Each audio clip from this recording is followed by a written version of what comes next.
یہاں کے لیے اسی لیے جب اللہ تعالیٰ سے شیطان نے جب جھگڑا کیا تھا نا، کرنے کی کوشش کی تھی، تو اس نے قیامت کے دن کی بات کی تھی، مجھے اس وقت تک وقت دیں جب تک کہ یہ دوبارہ زندہ نہیں اٹھائے جائیں گے۔ اگر وہ ہمیشہ جنت میں ہوتے تو زندہ اٹھانے کی بات ہی نہ ہوتی کوئی۔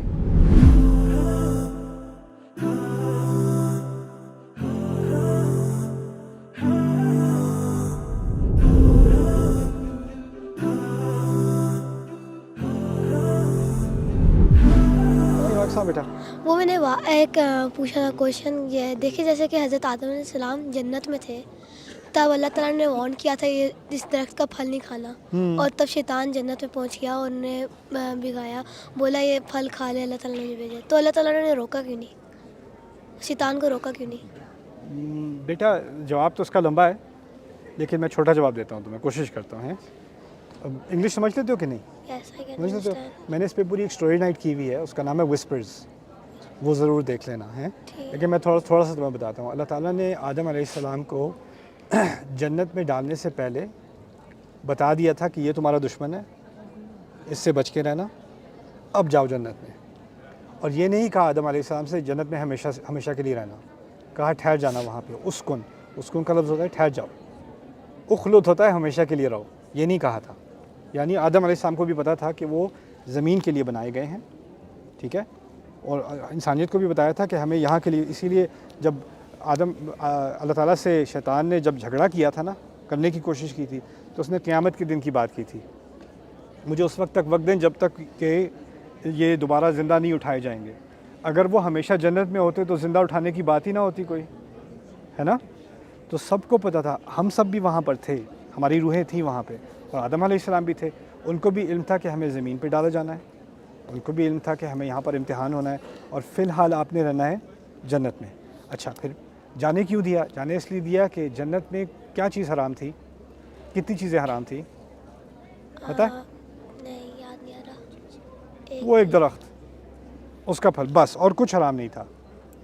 اور اللہ تعالیٰ نے آدم علیہ السلام کو سکھایا کہ بے شک تمہارے سامنے ساری بے شمار چیزیں حلال ہوں اور صرف ایک چیز حرام ہو۔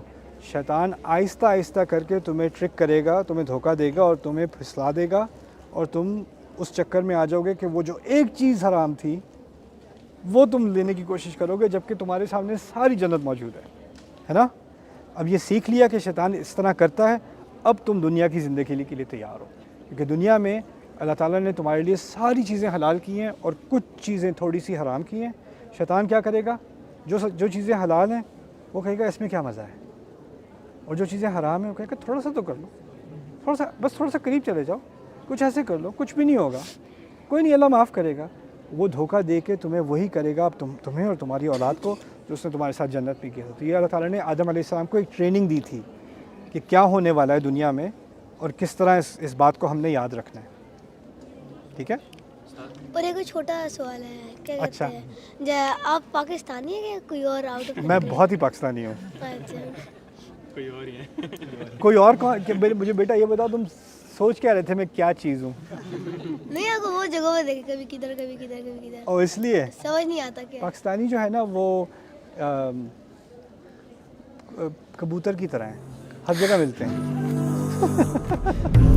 I hope you guys enjoyed that video clip. My team and I have been working tirelessly to try to create as many resources for Muslims to give them first steps in understanding the Quran, all the way to the point where they can have a deep, profound understanding of the Quran. We are students of the Quran ourselves, and we want you to be students of the Quran alongside us. Join us for this journey on BayyinaTV.com, where thousands of hours of work have already been put in. And don't be intimidated, it's step by step by step, so you can make learning the Quran a part of your lifestyle. There's lots of stuff available on YouTube, but it's all over the place. If you want an organized approach to studying the Quran beginning to end for yourself, your kids, your family, and even among peers, that would be the way to go. Sign up for BayyinaTV.com.